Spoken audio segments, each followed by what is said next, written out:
오늘 주신 하나님의 말씀은 신명기 7장 8절의 말씀입니다.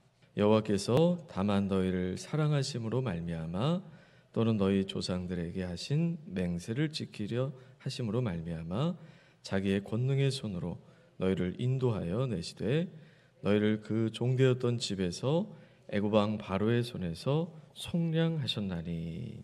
아멘. 자, 오늘 신명기 7장 8절의 말씀, 제목은 하나님의 찐사랑, 7번째 시간입니다. 원래 이제 오늘 마지막으로 찐사랑을 마무리하려고 했는데 성경을 계속 통독하다 보니까 하나님의 정말 이게 하나님 사랑이시구나, 이런 게 계속 발견이 되고 있어서 한번 계속 일단은 또 진행을 해보도록 하겠습니다. 아마 4월부터 제가 시작한 걸로 아는데 그렇습니다. 찐사랑, 진짜 사랑. 우리가 모르는 것은 아니지만 우리가 오해하고 있는 사랑들이 있다라는 거예요. 하나님의 사랑을 생각할 때. 그리고 우리가 못 보는 부분이 있다는 거예요. 그래서 하나님의 사랑이 정말 어떤 모습이고 또 실제로 우리 삶 속에 어떤 영향이 있는가. 사실 오늘 찬양도 그렇고 이 자리에 예배하는 것도 그렇고 우리가 하나님을 사랑을 받았기 때문에 이 자리에 온 거거든요. 근데 내가 그 사랑을 느끼지 못하고 있다, 경험하지 못하고 있다, 보지 못하고 있다. 그럼 우리가 하나님의 사랑을 정말 올바로 알고 있는 것인가? 그리고 또 이 말씀을 전하게 된 궁극적인 이유가 있습니다. 그것은 질문 때문이에요. 정말 예수 믿고 변화된 삶이 어떤 삶인가? 여러분, 예수 믿고 변화된다는 것이 정말 있죠. 그런데 요즘 보기 흔하지 않아요. 정말 예수 믿고 삶이 달라지고 정말 우리 부모님이 달라졌어요. 우리 자녀가 달라졌어요. 이런 모습이 정말 있는가? 그리고 그리스도인은 어떻게 성숙해 나가는가? 우리가 예수님을 오래 믿으면 성숙되는 것인가? 정말 10년, 20년 뒤에 나는 정말 우리 자녀들이, 손주들이 보기에 정말 우리 부모님, 우리 할머니, 할아버지는 정말 예수 믿는 분이시군요, 라는 이런 모습으로 변화되는 것일까? 이렇게 신앙생활 하다 보면 자동으로 변화되는 것일까? 우리가 신앙생활 하다 보면 보게 되는 원로 장로님, 또 원로 목사님, 또 원로 권사님들, 이렇게 여러분들이 보시게 될 때, 오랜 시간 신앙생활 하시는 분들을 보시게 될 때 정말 따르고 싶은 믿음의 모습인가? 정말로 그리스도인의 모습은 점차 시간이 흐를수록 저렇게 변화가는 것이구나 라는 여러분 모습들을 이렇게 보시게 되나요? 저도 질문하게 되는 거예요. 내가 10년 뒤, 20년 뒤면 정말로 성숙한 목회자로서의 모습, 단순히 목회 활동에 익숙한 종교인이 아니라 정말로 그리스도인으로서 변화될 것인가? 정말 그 고민을 제가 스스로 하게 되었습니다. 그런데 그런 아주 긍정적인 모습이 그렇게 많이 보이진 않았어요.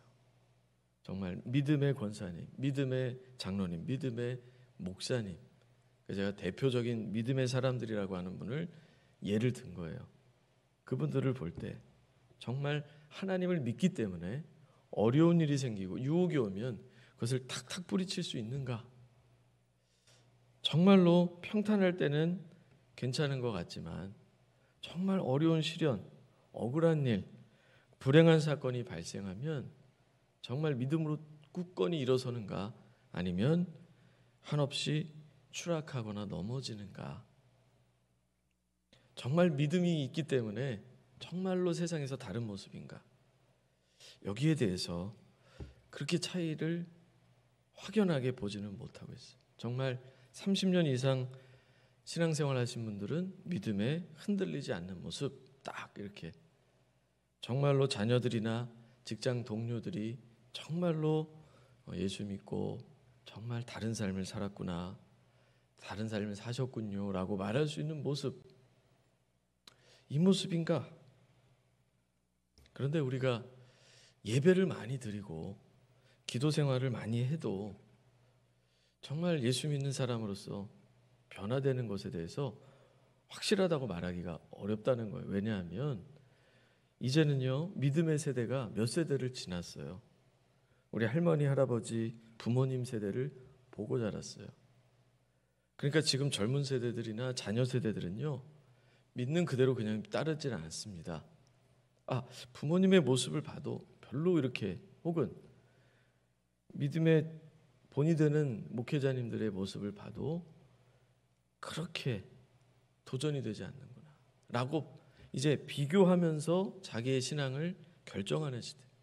예전에 뒤따라갔다면 이제 몇 세대를 지나면서 비교하면서, 그래서 지금 어떻게 돼요? 젊은 세대들이 보이지가 않는 시대가 되어버렸어요. 작년에 한 해만 교회가 3,000개가 없어졌습니다. 공식 통계만 3,000개 1년에. 이런 시대가 왜? 모이지를 않으니까. 너무 어려운 상황이니까. 코로나 위기, 여러 가지 상황. 그런데 호세아 6장 6절에 보면 나는 인애를 원하고 제사를 원하지 아니하며 번제보다 하나님 아는 것을 원하노라. 예배를 많이 드리고 제사를 드리고 번제를 드리지만 하나님을 제대로 알아야 된다. 그 하나님의 저는 더 구체적으로 하나님이 어떤 분이시냐, 그 나와 어떤 관계냐가 신앙생활을 결정해요. 믿음을 결정해요. 하나님이 어떤 분이시고 그 하나님이 나에게 어떤 영향을 주고 계시는 분이신지가 나의 믿음 생활을 결정해요. 더 쉽게 말하면 하나님을 향한 신뢰 정도가 나의 믿음의 반응을 결정해요. 내가 이 세상을 살아가는 동안 과거에도 그렇고 미래에도 그럴 것이고 그 믿음이 하나님에 대한 신뢰가 있으면 현재 하나님을 따르게 됩니다. 내 과거를 돌아봐도 불안했고 미래를 생각해도 하나님에 대한 기대가 분명하지 않으면 현재 내가 어떻게 살아야 될 것인가에 대해서 분명하지 않을 수가 있어요. 그래서 하나님과 나와의 관계가 정말 내가 사랑받는 관계인가? 내가 주님을 사랑하는 관계인가? 그런데 먼저 사랑받는 게 먼저예요. 충분히 사랑받아야만 사랑할 수 있어요. 하나님을 예배하는 것도요, 아이들이 무슨 가수나 연예인 따라다니는 거, 좋아하는 거, 팬들을 보세요. 콘서트에 가서 자기가 좋아하는 가수가 딱 나오잖아요. 나오기 전에 막 비명을 지르고 나오면 거의 실신해서 기절할 정도입니다. 뭐 빨리 와라 말할 것도 없어요. 1시간 전에 줄 서 있고요. 열성팬은 밤 늦게 전날 미리 와서 텐트 치고 잡니다. 뭐 빨리 와라, 손을 좀 흔들어라, 일어나라, 좀 크게 노래를 따라 불러라 말할 것도 없어요. 티켓이 왜 비싸냐? 자리가 없어요. 어떤 대상을 정말 사랑하고 뭔가를 의지하고 뭔가 기대감이 있으면 다른 거예요.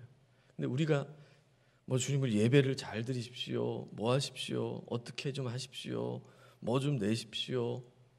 왜 그렇게 될까요? 왜 율법적으로 얘기하게 될까요? 왜 대상을 향한 깊은 사랑을 경험하지 못하니까, 깊은 신뢰가 되어지지 않으니까, 아까워서 내 시간을 쓰고 아까워서 어떻게 예물을 드릴 수가 있겠어요? 그래서 우리가 신앙생활을 한다는 것은, 믿음으로 산다는 것은 하나님이 어떤 분인지를 알아야 되고 그 하나님이 어떤 일을 나에게 하셨는지를 알아야 되고 지금도 나에게 어떤 일을 하고 계신지를 이렇게 두꺼운 성경을 통해서 분명히 알아야 됩니다. 왜? 그렇지 않으면 내 주변의 상황, 세상의 방송, 내 경험들이 하나님을 아는 것보다 더 나를 많이 교육해요. 네, 나를 더 많이 가르쳐요. 그래서 믿음으로 산다는 것보다는 상황에 따라 사는 것에 대해서 24시간 나를 교육하게 됩니다. 그렇기 때문에 우리는 말씀을 통해 하나님이 어떤 일을 하셨고 수천 년의 시간을 통해 어떤 일을 하셨고 그분이 하나님은 변함이 없으시거든요. 지금도 나에게 어떤 일을 하시고 지금도 똑같이 하고 계시는데 왜 나는 것을 경험하지 못할까? 나는 왜 보지 못할까? 왜 나는 듣지 못할까? 그 질문을 가지고 우리가 믿음 생활을 해 나가는 것이에요. 우리는 다 하나님을 알고 믿고 신앙생활을 한다고 생각합니다. 근데 한 가지 예를 들어볼게요. 우리가 경험하는 선에서 하나님을 생각해요. 쉽게 말하면 내가 경험한 권위자, 여러분 생각해 보세요. 내가 영향받은 권위자, 그 권위자의 모습으로 하나님을 떠올립니다. 어떤 권사님 이민을 가셨는데 굉장히 이민 사회에서 어려운 일이 많았어요. 막 사업이 안 되고 자녀들이 아프고 본인도 병에 걸리고. 이분이 그런 얘기를 하시는 거예요. 제가 예를 한번 드렸었죠. 하나님이 치신다. 하나님 치실 때는 가만히 있어야 된다. 뭐 하면 안 된다. 근데 그게 어떻게 해서 그 믿음이 생겼냐면 어린 시절에 아버지가 구타를 했어요. 가정폭력이 있었어요. 막 집어 던지고 막 때릴 때 이분이 권사님이 막내였어요. 그걸 보는 거예요. 형들이 막 뭐라 하고 엄마가 뭐라고 하고 이러면 더 맞아. 그리고 더 난리가 나. 그래서 이 권사님은 가만히 보면서 나는 가만히 있으니까 안 혼나고 안 맞았다. 이 경험을 한 거예요. 그래서 삶을 살아가다 보니까 어려운 일이 막 연속해서 다가오니까 하나님이 구타를 하시는구나, 때리는구나, 나를 치시는구나. 쉽게 말하면 그거예요. 그러니까 나도 가만히 있어요. 이게 믿음이 된 거예요. 이런 얘기가 성경에 나와요? 이런 하나님이 있으신가요? 그런데 여러분 생각해 보면 아무리 말해도 그분은 그게 믿음인 거예요. 참 믿음이 아니에요. 하나님을 잘못 알고 있어요. 하나님은 막 자녀들을 구타하는 분이 아니에요. 기분에 따라서 화내는 분이 아니에요. 그런데 그분의 권위자에 대한 경험. 근데 우리는 성경에 대한 믿음보다 우리의 경험을 더 의존하다는 말이에요. 아무리 예배를 많이 드려도 그게 바뀌지가 않더라는 거예요. 하나님 보시기에. 아무리 번제를 많이 드려도 하나님을 모르더라는 거예요. 만약 하나님을 알았다면 그렇게 두려운 상황, 어려운 상황 속에서 어떻게 반응해야 될까요? 아, 믿어도 소용없네. 이래서 믿음이 떠나는 분도 계세요. 이렇게 어려운 일이 많이, 내가 이렇게 헌신하고 헌금하고 봉사했는데 이렇게 어려운 일이 많이 와? 하나님도 소용없네. 말은 안 해도 마음에서 멀어지는 분, 그럴 수 있죠. 반대로 왜 이렇게 어려운 일이 생기지? 그런데 성경에 보니까 여러분 성경을 읽어보신 분들은 다 아실 거예요. 어려운 일이 없었던 사람이 있나요? 사도 바울은 내가 죽는 것도 유익하다. 여러분 죽음의 고통이 올 때, 아픔이 올 때, 어려움이 올 때 유익하다고 믿는 분 계세요? 병에 걸려서 죽을 상황이 됐어요. 유익하다. 이게 믿음인 거예요. 보여지는 것이 결론이 아니에요. 언제부터 우리가 보여지는 것으로 믿음을 판단했나요? 그러면 초대교회에 박해가 왔어요. 사도 바울이 예수님을 열심히 믿었는데 오히려 죽을 뻔한 일들이 너무 많았어요. 왜 복을 받아야지 고난이 옵니까? 우리는 한쪽 면만 교회에서 혹은 나의 경험이 받아들인 거예요. 잘 돼야 복이고 어려운 일이 오면 복이 아니고, 그러니까 신령한 복을 얘기할 수가 없어요. 육신의 정욕, 안목의 정욕, 이생의 자랑, 이거 외에는 얘기할 수가 없어요. 신령한 복? 보이지도 않고 만져지도 않는데 그걸 복이라고 생각 안 해요.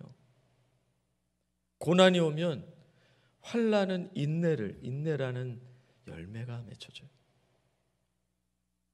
연단이 되어지고 소망을 바라보게 되고, 여러분 고난이 고난으로 끝이 아니고 죽음이 죽음으로 끝이 아니에요. 이게 신앙인데 언제부턴가 경제 성장과 같이 교회 성장이 맞물려 가면서 이제 역사를 우리가 조망해서 보는 겁니다. 교회가 성장하고 숫자가 성장하고 그게 믿음이고 그게 신앙이고, 교회가 커지고 세상이 좋아졌는데 자녀들이 보기에는 부모님의 삶은 변함이 없어. 믿음은. 그 모습을 보면서 교회 성장하는 복 받은 건데 왜 가정은 이렇지? 왜 이혼율이 전 세계 1위지? 1위. 대한민국 동방예의지국의 전 세계 이혼율 1위입니다. 올해 이야기가 아니에요. 어떻게 교회가 4분의 1인데 소금의 바닷물의 염분 농도가 여러분 몇 프로면 짠맛이 느껴진 줄 아세요?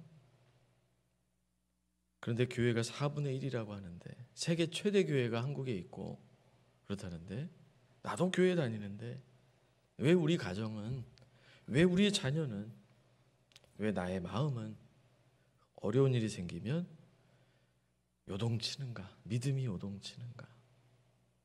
코로나가 대표적인 예가 될 수 있겠죠. 그래서 오히려 정말로 우리가 하나님에 대한 깊은 신뢰가 있으면 이 상황이 나에게 주는 의미가 무엇인지, 이런 상황 속에 내가 어떻게 믿음을 지켜나가야 되는지에 대해서 하나님과 인격적인 교제를 통해 길을 발견해야 돼요. 그런데 우리의 믿음이 그 하나님에 대한 신뢰보다는 되어지는 일에 대해서 반응하는 정도였기 때문에 일이 잘 됐을 때는 할렐루야지만 일이 안 되거나 어려운 일이 계속되면 믿음을 지키기가 너무너무 어려운 거예요.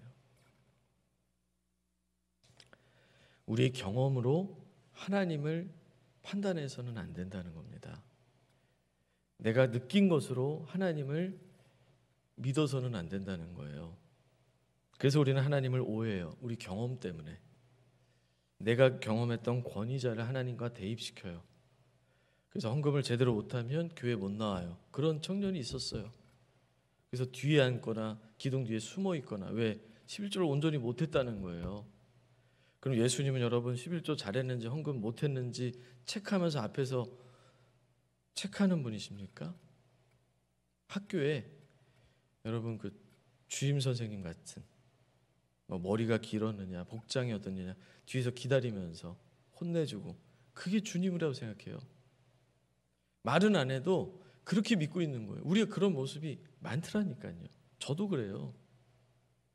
그래서 어려운 일이 생기거나 뭘 크게 잘못하거나 그러면 깊이 낙심합니다. 주님은 그렇게 대하신 적이 없는데도 불구하고 제가 그러고 있어요. 우리 경험 때문에 하나님을 오해해요. 근데 그 경험이 사랑의 경험이고 주님이 제자들을 대하신 그 경험이라면 달라지겠죠. 지금 저는 많이 달라지고 있어요. 주님이 저를 사랑하신다는 음성이 많이 들려요. 많이 들려요. 이 설교단은 저에게 너무너무 부담스러운 자리. 근데 주님이 이 설교단에서 저를 사랑한다는 마음을 주세요. 그게 달라지고 있어요. 좌절하는 상황이 올 때 바로 괜찮아 보다는 그럴 때도 많아졌어요.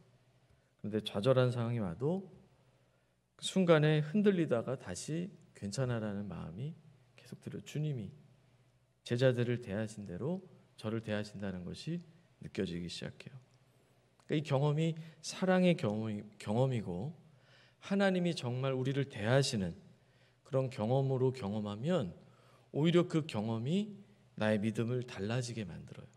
두 번째, 보이지 않기 때문에 하나님을 오해해요. 나의 경험 때문에 하나님을 오해하고, 두 번째, 주님이 보이지 않기 때문에. 하나님이 보이질 않아요. 오늘 말씀에 읽었죠. 너희 조상들에게 맹세하신 것을 지키려 자기의 권능의 손으로 너희를 인도했다. 손이 보이지 않더라는 거예요. 이스라엘 백성들을 권능의 손으로 인도하셨는데 손이 보이질 않아요. 하나님의 손이. 문제는 분명히 출애굽을 했어요. 인도 받았어요.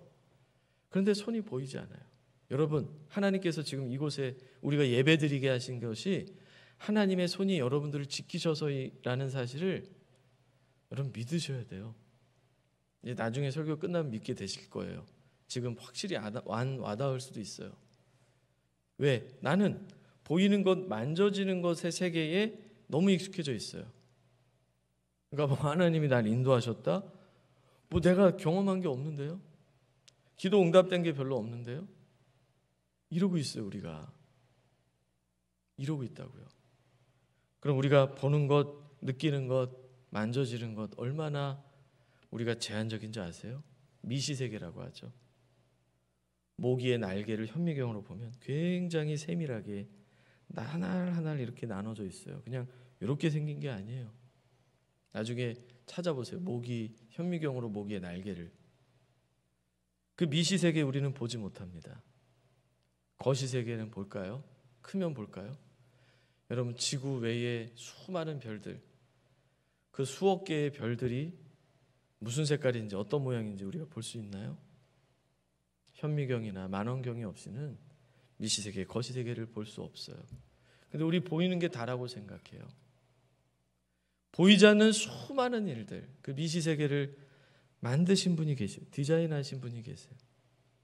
거시세계, 이 온 우주를 운행하시고 만드신 분이 계세요.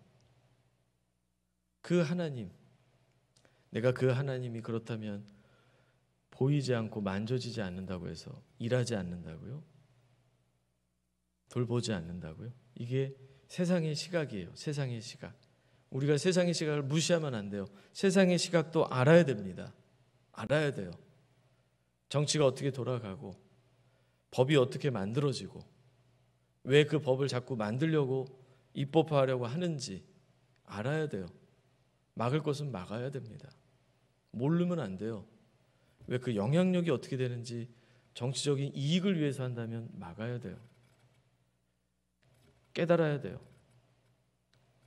그러나 여러분, 하나님께서 우리에게 보여주시고 또 알려주시는 것은 눈에 보이지 않는 것들이 많아요. 그래서 우리는 믿음의 눈을 열어서 볼 수 있어야 돼요. 세상을 보는 눈을 가질 뿐만 아니라 믿음의 눈으로 볼 수 있는 눈이 열려야 돼요. 그래서 정말 하나님이 일하고 계시는구나, 돌보시고 계시는구나, 이런 것들이 점점 많아져야 돼요. 그러면 내 삶 속에서도 그냥 되는 게 아니구나, 이루어지고 있구나. 왜냐하면 하나님은 보이지 않기 때문에, 실제로 보이지 않죠. 그렇기 때문에 우리는 보이는 세계만 바라보면 하나님을 경험할 수가 없어요. 거기에 갇히게 돼요. 그래서 여러분, 눈을 감아서 기도할 때, 여리고 기도회 같은 기도회를 통해서 눈을 감으면 감을수록 하나님을 더 알게 돼요. 눈을 감아도 보이는 게 믿음의 세계 아니겠어요? 여러분, 율법사들, 서기관들이 성경을 참 잘 알았습니다. 통째로 외우기까지 했으니까요. 하나님을 잘 아는 줄 알았어요. 저도 제가 하나님을 잘 아는 줄 알았어요. 목회자니까. 성경을 많이 읽고 공부했으니까. 그런데 하나님의 아들, 그분의 본체이신 예수 그리스도께서 이 땅에 오셨을 때 배척했어요. 몰라봤습니다. 그렇죠? 사도 바울은 앞장서서 예수 믿는 사람을 잡기까지 했어요. 그가 바리새인 중에 바리새인, 아주 율법을 철저하게 외우고 지키는 사람이었어요. 그런데도 하나님을 못 알아봤다는 거예요. 그런데 하나님을 제대로 보고 만나고 경험한 사람이 있었어요. 그 사람들이 누구냐? 바로 제자들이에요. 제자들이 하나님을 만났어요. 그게 누구예요? 바로 예수님이에요. 요한복음 1장 18절에 보면 이렇게 나옵니다. 본래 하나님을 본 사람이 없으되 아버지 품속에 있는 독생하신 하나님이 나타내셨느니라. 무슨 말이에요? 독생자 예수 그리스도가 하나님을 나타내셨다는 거예요. 근데 독생하신 하나님이라고 그랬죠? 예수님이 하나님이시기 때문에 그래요. 하나님을 본 사람이 없어요. 그런데 예수 그리스도께서 이 땅에 오셔서 그 하나님을 드러내셨어요. 그분이 어떻게 사람들을 대하시고 어떻게 좌절한 사람들을 돌보셨고 어떻게 절망하고 있는 사람들을 위로하셨고 믿음에서 미끄러진 사람들을 어떻게 안아주셨고 두려워하는 사람들을 어떻게 대하셨는가를 그래서 우리가 보자는 거예요. 그리고 그대로 눈에 보이지 않아도 지금 우리를 대하실 것이라는 사실을 믿어야 된다는 거예요. 그분은 보이지 않아요. 두려워하고 있으면 두려워하지 마라. 내가 정죄감으로 인해서 너무 좌절하고 있으면 나도 너를 정죄하지 않는다. 부모님의 마음을 아프게 하고 도망간 탕자. 난 더 이상 교회 갈 수 없어요. 아버지 뵐 낯이 없어요. 아버지는 기다리고 계신 거예요. 탕자의 비유 아닙니까? 성공하고 돌아오라는 게 아니에요. 돌아와라 이거예요. 근데 우리 하나님 얼마나 오해합니까? 죄를 지으면 교회 나오기 어렵고, 근데 전혀 잘못. 죄인들은 교회 오지 말아야 되나요?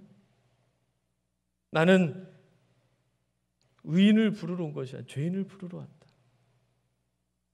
건강한 자에게 의원이 쓸데없고 아픈 자에게 의원이 필요하다. 나는 의원으로 왔다. 주님께서 하신 말씀.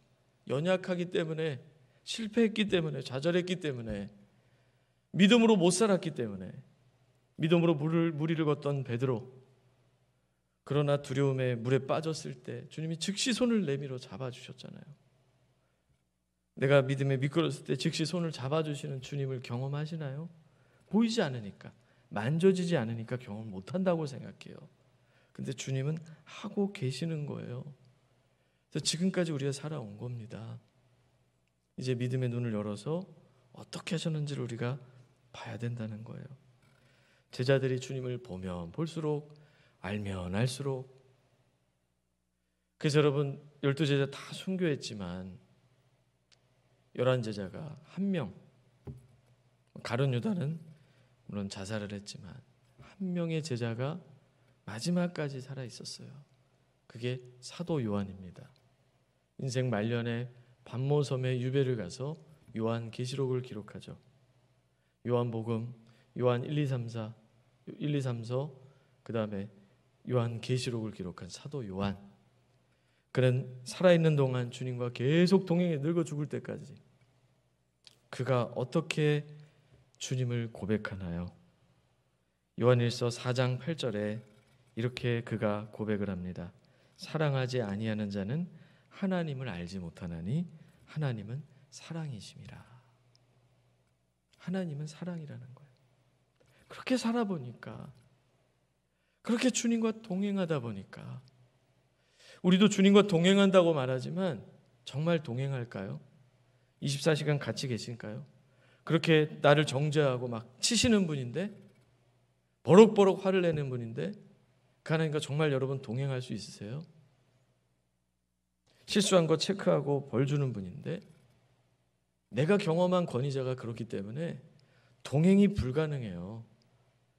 그래서 교회에서는 동행하는 것 같지만, 예배 드릴 때는 동행하는 것 같지만, 평소에 하나님을 얼마나 여러분 생각하시나요? 여러분 여기 오기까지 주님과 무슨 대화를 나누셨나요? 다 드러나요. 동행, 실제로는 동행을 못하고 있어요. 세상 혹은 내 생각과 동행하고 있어요. 내 생각대로 살아가고 있어요. 그래서 그리스도인이 되지를 않고 있는 거예요. 영향받는 사람, 오래 만나는 사람, 존경하는 사람, 늘 생각하는 사람을 닮아가게 되거든요. 그런데 그 주님이 나와 동행한다, 뭐 늘 계시겠죠라고 말하지만, 여러분 제가 여러분들과 만약에 차를 타고 어딜 간다고 생각해봐요. 한마디도 안 할 수 있나요? 같이 제가 동행한다면 한마디도 여러분들 안 쳐다볼 수 있나요? 한 번도? 주님과 동행하는데 어떻게 주님께 물어보지 않고 주님의 음성을 듣지 않고 주님을 바라보지 않을 수가 있나요? 그런데 주님의 음성을 듣고 주님을 바라보고 주님과 교제하면서 동행했던 사도 요한의 고백이 이것이에요. 하나님은 사랑이시라. 그냥 느낌인가요? 아니요. 요한일서 4장 9절에 보면 하나님의 사랑이 우리에게 이렇게 나타났다는 거예요. 돈을 많이 버는 게 사랑이라고 말하지 않고 있어요. 자녀들이 건강한 게 사랑이라고 말하지 않고 있어요. 계속 보면 하나님의 사랑이 우리에게 이렇게 나타난 바 되었으니 하나님이 자기의 독생자를 세상에 보내심은 그로 말미암아 우리를 살리려 하심. 우리를 살리시려고, 우리를 지옥 가지 않게 하려고, 우리를 이 땅에서 방황하지 않고 믿음으로 안정적으로 사랑을 경험하며 살게 하시려고 독생자를 세상에 보내셨다는 것. 하나밖에 없는 아들, 사랑하는 아들. 자, 사랑하는 아들을 줬어요. 그럼 비교를 한번 해봅시다. 사랑하는 대상보다 아들을 더 사랑하는 거예요? 그 대상을 더 사랑하는 거예요? 사랑한 아들을 줬어요. 그럼 그 대상을 더 사랑하는 거예요? 아들을 더 사랑하는 거예요? 그렇죠. 대상을 더 사랑하니까 사랑하는 아들까지도 주는 거예요. 이 정도 사랑인 거예요. 하나님의 사랑이. 하나님의 세상을 이처럼 사랑한 독생자를 주셨으니 이는 저를 믿는 자마다 멸망치 않고 영생을 얻게 하려 하심이라. 그냥 우리가 외우는 정도가 그냥 그런 차원이 아니에요. 우리를 사랑하시는 정도가 아니에요. 아들, 독생자를 주실 정도면, 그렇게 사랑하는 외아들을 주실 정도면 우리를 어느 정도 사랑하신다는 거예요. 그런데 그 사랑이 만져지지 않는다고, 느껴지지 않는다고, 돈을 많이 못 벌었다고, 몸이 아프다고, 되어지는 일이 잘 안 된다고 사랑하지 않는다고요? 여러분, 그렇게 생각하는 경우가, 아유 목사님 저는 그렇게 생각 안 해요. 근데 우리가 그렇게 반응하거든요. 어려운 일이 생기면 기도가 안 되거든요. 내가 덜컥 만약 암에 걸렸다면 여러분 믿음 지키기가 쉬울까요? 별거 아닌 암, 그래서 바로 고쳐지는 암, 그 정도가 아니라 계속적인 어려움, 재발이 되고 어려운 상황이 계속 오면, 딱 알았는데 시한부인 상황을 알게 되면, 오히려 열심히 교회 충성했는데 그런 상황을 겪게 되면 여러분, 하나님 날 부르시네, 할렐루야 하실 수 있을까요? 그렇게 안 되려면 정말로 주님을 만난 사람들, 그리고 그 사람들이 주님이 어떻게 대하셨는지 경험하는 대로 우리도 경험해야 돼요. 구약의 이스라엘 백성들을 보면요, 선지자들이나 주님이 쓰임 받았던 사람들을 보면 하나님과 정말 친밀했어요. 그런데 모세를 보세요. 백성들은 하나님 안 만나겠다는 거예요. 자, 우리 산에 올라가서 하나님을 같이 만납시다. 저는 두려워요. 모세만 대표로 가세요. 이랬다니까요. 우리도 그러면 안 돼요. 목사님만 하나님 만나세요. 이게 종교개혁 이전의 시대예요. 중세가 그랬어요. 성경은 우리가 몰라도 돼요. 사제를 통해서 회개하고, 사제를 통해서 죄를 용서받고, 그래서 고해성사를 해서 죄를 이만큼 졌으니까 사회봉사 이만큼 하십시오. 그러면 죄가 용서되고, 면죄부를 사면 죄가 용서되고, 심지어 지옥 갈 사람도 천국 가게 된다고. 이게 중세 시대였어요. 근데 지금은 다르나요? 내가 믿으면 내 자녀들도 어떻게 잘 되겠지. 내가 정말 주님을 만나고 정말 구원해, 내가 죽어도 지옥 가지 않는다는 믿음이 없어도, 분명하지 않아도 괜찮아? 교회 다니니까 이러고 있진 않나요? 종교개혁 시대에는 그랬어요. 여러분들의 구원을 분명히 확인하십시오. 여러분들의 행위에 의존하고 있다면, 또 내가 지금 죽어도 천국 갈 확신이 없다면 계속 의심하십시오. 그리고 두려워하십시오. 그래서 확신을 얻기까지 목회자와 상담하시고 기도하십시오. 이렇게 가르쳤어요. 그냥 구원 받을 겁니다가 아니에요. 의심하세요, 여러분. 내가 지금 죽어도 천국 갈 확신이 없다면, 지옥 갈까 봐 두렵다면 그거 그냥 놔두지 마세요. 계속 기도하시고 상담하세요, 여러분. 정말 여러분, 정말. 그래서 계속 두려움 가운데, 근데 그 두려움이 확신으로 변할 때까지, 그래서 믿음에 확신 있는 사람들이 신앙생활을 하는 것이 종교개혁 시대였어요. 지금 어떻습니까? 다 천국 갈 겁니다. 지옥 얘기를 왜 합니까? 교회에서 자꾸. 복떠나게. 아닙니다. 분명히 알아야 돼요. 요한일서 4장 16절에 하나님이 우리를 사랑하시는 사랑을 우리가 알고 믿었노니 하나님은 사랑이라. 사랑 안에 거하는 자는 하나님 안에 거하고 하나님도 그의 안에 거하느니라. 내가 하나님의 사랑을 느끼고 있을 때 하나님 안에 있는 거예요. 그게 동행이에요.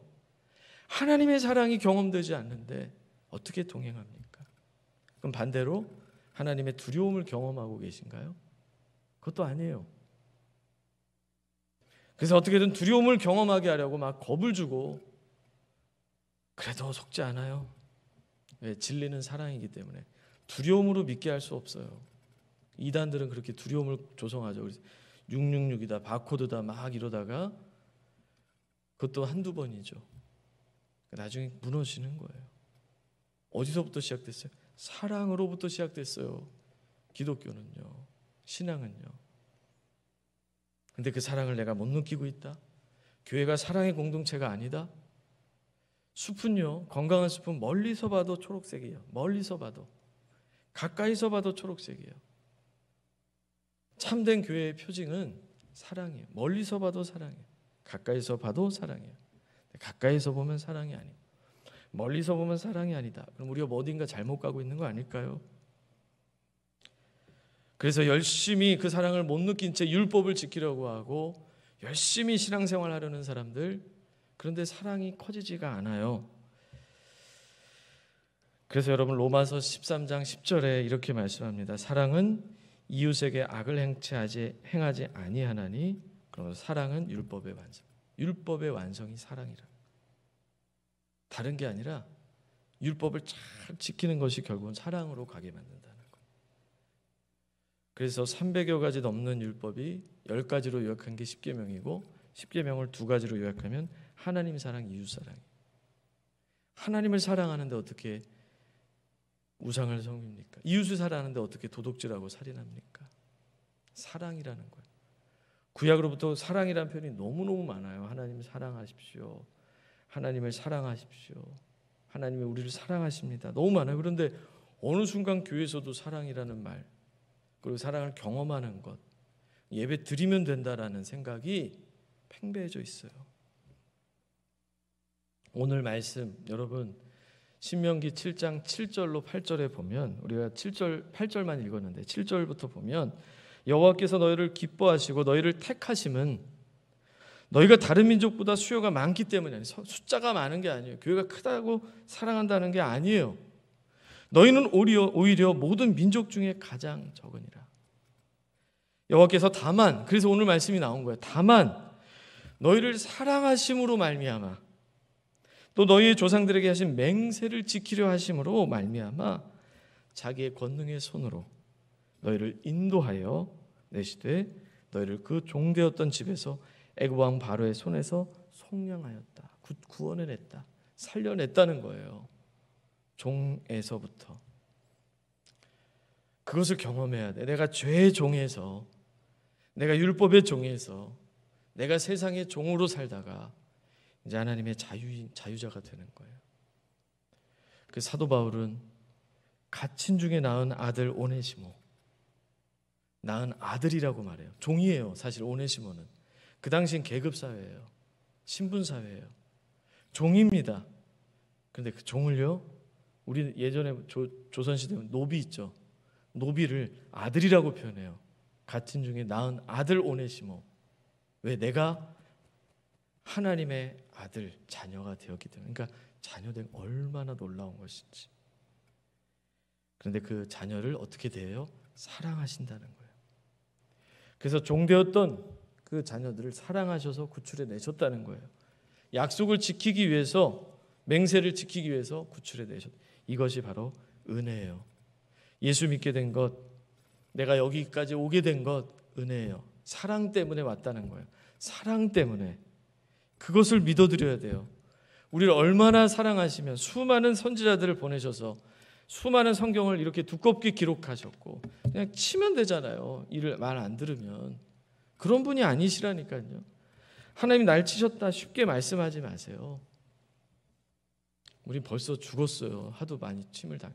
왜? 수많은 죄를 지금도 짓고 있잖아요. 쉽게 말씀하지 마세요. 하나님이 날 치셨다? 안 치셨어요. 기다리고 계세요. 수많은 선지자들을 보내서 이렇게 두껍게 성경을 기록해 하셨고 결국에는 하나밖에 없는 아들을 주신 거예요. 나를 살리시기 위하여, 나를 사랑하시기 때문에. 얼마나 사랑하시면, 근데 느낌이 없다고 하나님 날 사랑하지 않는 것 같다. 되어지는 일을 보니까 날 사랑하지 않는 것 같다? 아닙니다. 요한복음 3장 16절 하나님이 세상을 이토록 사랑하사 하나밖에 없는 아들까지 주실 정도로. 결론은 뭐예요? 믿는 자마다 멸망하면 안 돼요. 지옥 가면 안 돼요. 망하면 안 돼요. 영생을 얻게 하려 함이라. 영생 살아본 적이 없어요. 그 가치를 몰라요. 거시세계, 미시세계 보이지 않기 때문에 우리가 잘 와닿지 않는 것처럼 영생, 영원히 산다는 것을 경험해 보지 않았기 때문에 우리가 그 가치를 잘 모를 때가 있어요. 근데 영원한 고통 여러분 아시나요? 너무 고통스러웠던 경험이 있죠. 그 경험이 영원히 계속된다. 이게 지옥이에요. 끔찍하죠. 반대예요. 천국은. 세상의 꽃이 아름답습니까? 어떤 자연의 노을이 아름다운가요? 그걸 만드신 분이 하나님이신데요. 그 하나님이 더 아름답게 디테일하게 놀랍도록 만드신 곳이 천국이에요. 얼마나 아름답겠어요. 여러분, 우리는 보이는 것, 만져지는 것, 거기에 온통 관심이 집중되어 있기 때문에 하나님의 사랑을 보고도 보지 못하고 경험하고도 느끼지 못하는 그러한 일을 하고 있다라는 거예요. 하나님은요, 우리를 얼마나 사랑하시는지 우리가 앉을 때나 일어설 때나, 우리가 누울 때나 길을 갈 때나, 우리가 잠에서 깰 때에도 여러분 우리를 돌보고 계시는 거 아시나요? 경험이 안 되니까, 보이지 않으니까 아니라고 생각할 때 많아요. 시편 139편 2절로 3절에 주께서 내가 앉고 일어섬을 아시고 멀리서도 나의 생각을 밝게 하시오며 나의 모든 길과 내가 눕는 것과 눕는 것을 살펴보셨으므로 나의 모든 행위를 잊게 하시오. 하나님이 그런 분이세요. 시편 139편 18절에 내가 세려고 할지라도 그 수가 모래보다 많소도 있어 내가 깰 때에도 여전히 주와 함께 있나이다. 눈에 보이지 않아요. 그러나 내가 잠에서 깼을 때 주님이 옆에 계시다는 거예요. 근데 나를 그토록 사랑하시는 분이면 내가 깰 때 뭐라고 하실까요? 아, 사랑하는 아들아, 사랑하는 딸아, 일어났니? 이러시지 않겠어요? 우리가 평소에 감정이 사랑받는 감정이냐는 거예요. 평소에 우리의 영적인 상태가 하나님이 날 사랑하신다는 걸 경험하고 있냐? 불안입니까? 혹시 두려움인가요? 혹시 의심인가요? 평소에 나의 심령 상태가? 그런데 24시간 내 곁에 계시고 내 안에 계시며 나와 동행하시는 그분이 나를 사랑하고 계신다는 거예요. 그 시선이 의식이 되고 그분이 돌보심을 믿을 때 내 마음은 어떨까요? 사랑이라는 거예요. 그러나 우리는 조건적인 사랑에 익숙해져 있어요. 뭘 잘해야 사랑하고 뭘 내야 사랑하고 뭘 이뤄야 사랑하고 익숙해져 있어요. 저도 그렇죠. 그런데 욥기에 보면 이런 말씀이 나요. 사람을 감찰하시는 이여 내가 범죄를 하였던들 주께 무슨 해가 되오리까. 여러분이 죄를 많이 짓는다고, 제가 많이 죄를 짓는다고 하나님께 피해가는 게 없다라는 거예요. 두 번째, 욥기 22장 3절에 보면 내가 의로운들 전능자에게 무슨 기쁨이 있겠으며 내 의가 온전한들 그에게 무슨 이익이 되겠느냐. 내가 여러분 착한 일을 많이 하고 선한 일을 많이 했다고 하나님 보탬되는 거 없다는 거예요. 그런데 우리는 조건적으로 생각합니다. 이스라엘 백성들이 출애굽한 것이 율법을 지켜서가 아닙니다. 출애굽을 하고 시내산에서 율법을 받은 거예요. 그들이 율법을 잘 지켜서 출애굽한 게 아닙니다. 은혜로 출애굽하고 율법이 주어진 거예요. 은혜로 말미암아 우리를 구원하셨고 사랑하셨고, 그렇다면 내가 나를 사랑한다면 나를 알고 싶지 않니? 내가 너를 그토록 사랑하는 이유를 듣고 싶지 않니? 그리고 사랑받은 하나님의 자녀들이 어떻게 살아가는지 천국의 삶에 대해서 살아보지 않겠니? 그렇게 살아가다가 그렇게 사랑받다가 우리는 죽으면 천국에 가는 것이고 그 천국에서 그 천국의 삶을 또 계속 살아가는 거예요. 갑자기 주님과 상관없이 살다가 천국 가서 이 낯선 상황 어떻게 사시려고요? 세상적으로 살다가 천국 백성들이 있는 곳에 가서 어떻게 적응하시려고요? 이 땅에 있는 동안 그 하나님의 사랑을 알고 경험하고, 그리고 그 사랑의 음성을 성경을 통해 듣고 세상의 이야기가 아니라, 그리고 그 천국 백성들이 살아가는 삶의 길을 나도 이 땅에서 살아보고 그리고 여러분 천국 가야 되지 않겠어요? 로마서 5장 8절, 우리가 아직 죄인 되었을 때에, 잘할 때가 아닙니다. 이미 죄인 되었을 때에 그리스도께서 우리를 위하여 죽으심으로 하나님께서 우리를 향한 자기의 사랑을 확증하셨느니라. 잘할 때가 아니에요, 여러분. 죄인 되었을 때 사랑하셨어요. 그럼 지금 여러분 예배에 나오셨어요. 어젯밤에 무슨 일을 했든지, 여러분들이 부부싸움을 했든지, 지난주에 교회를 안 나왔든지 주님의 사랑은 변함이 없어요.